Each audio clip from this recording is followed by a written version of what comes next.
Charly was really quiet with a horse. He was a good horseman to begin with, and I think that area, the area we lived in, created that too. You had, I know Tom did a lot for the world, but then he had his brothers were already down here cowboying, and they were good hands too. Yeah. And they were around guys like the Marbles were learning from them, but they were learning from the Marbles. So there was a huge. It was pretty competitive, but there was a huge. I don't know. We just lucked out, I guess, and we were in an area where there was horsemanship was a big thing. So like when my grandpa Ray left Mountain Home, I think he was only 19 when he got hired to come down there, and he got hired through. I think Martin Black's uncle was down there running a ranch, and he needed another guy. And like my grandpa Ray said, I never dreamed anybody would pay me to ride a horse. Pay me to. He grew up his dad was a farmer, and he said his dad had work horses, and he could talk to them, and they'd move over in the barn, and he said they were handy. He had them, but he said just to go ride and do cowboy stuff, I never dreamed anybody pay me to do that. And so when they moved down there, but where he went to work, TS, that guy that owned the TS, he was from California, and he was raised in the old traditions. And so he made sure you had a horse at every stage. In your string, you had a horse at every stage of the deal. And if you didn't have the equipment to ride him in, he would supply it for you. Yeah, sure. If you needed a 2-rein outfit, he'd get you one. And then he wanted you to learn all that stuff and to wanted to pass it forward. Yes, yeah. Well, your grandpa Charly, he was a hand. He was a pretty good hand. Yeah. He was. I would say probably. I don't want to take away from my grandpa Ray, but he just wasn't around much, Mm-hmm. But the other thing, I guess, that it's hard for a lot of people. All they see is Ray Hunt, kind of deal, just because he's part of that and his name was bigger. But my grandma was one. She won bridle horse classes at our fair. My dad's mom. And that really didn't have anything to do with Ray Hunt. It was just the style of riding and the stuff.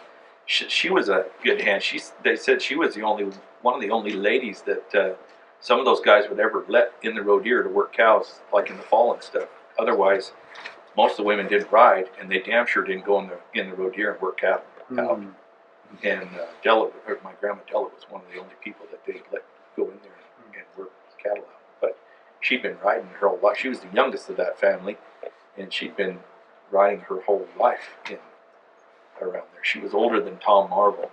I remember Tom telling me one time, he's like, if it wasn't for your grandma Della, I probably wouldn't have stayed on the ranch. She said, I had allergies so bad, and she knew how to take care of him. When they'd meet in the fall, she showed him how to keep his face washed and do these little tricks to keep the allergies down when he was a little kid. Then when he grew up, he became around the phone at 25 and running all of that. There's a whole other family history there. But there's lots of history there. I don't know that I would even know fractions of it. I'm probably not even repeating half of it right. But so like my grandpa Charly, I think he knew Jim and Fred Dorrance, quite a bit before Tom ever came down to the country. As far as what do you think? Did you ever visit with them? Maybe it was just something you heard in passing, or you just have an inkling on is that those guys were just guys.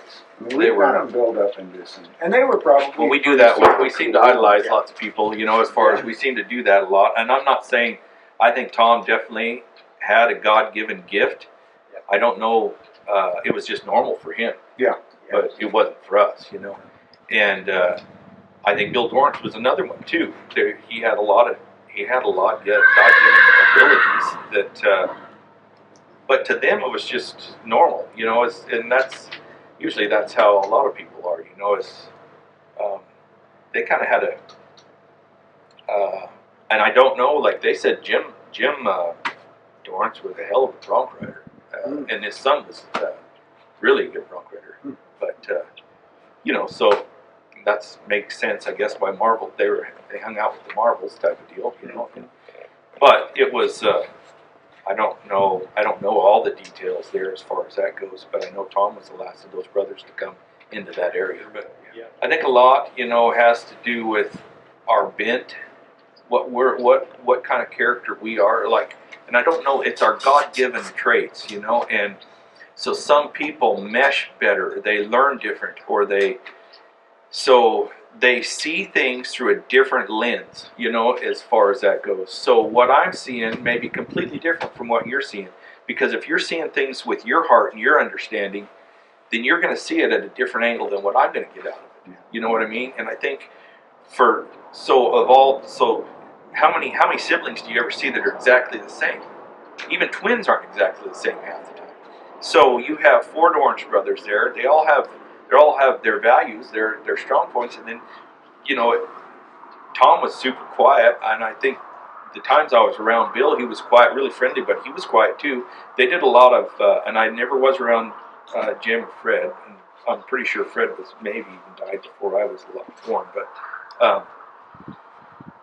as far as being around Bill, he was always super friendly and first to talk to you, and Tom, they were both quiet too. I mean, as far as that goes, if they were seeing a lot of stuff before it ever happened, you know, kind of deal. And I was around Tom quite a bit, just as a little guy growing up, you know, here and there. And we used to go out to the gamble ranch all the time when Martin was running that, and Tom would be out there off and on. And my dad would make a point of going out there for just to be around Tom, talk to him and stuff.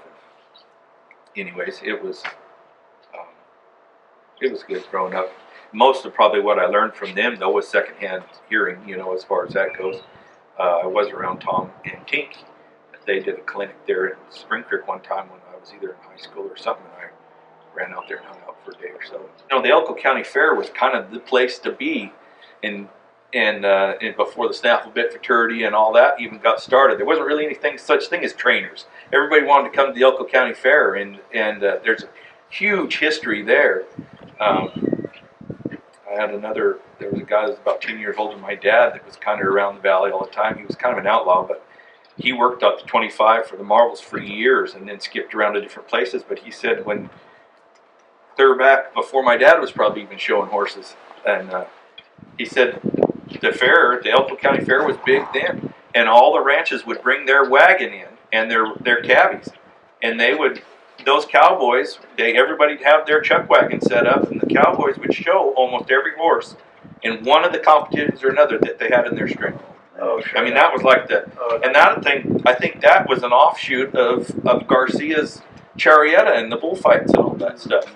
He was gone by then, but it was, you know, it evolved into that. Just a continuation. And then when there was more and more trainers starting to, you know, become trainers or whatever, then they kind of had to make it just for Nevada type, because it was getting a lot of stuff going on with outside people trying to come in, and I think that's why they went to more of a Nevada-based type deal. But then you know, that's where Dad started taking some of his horses. They could figure out a way to get hauled to Fresno or wherever they were showing, you know, kind of the old Reno and Fresno. I know 2 places that he'd go try to get one ready.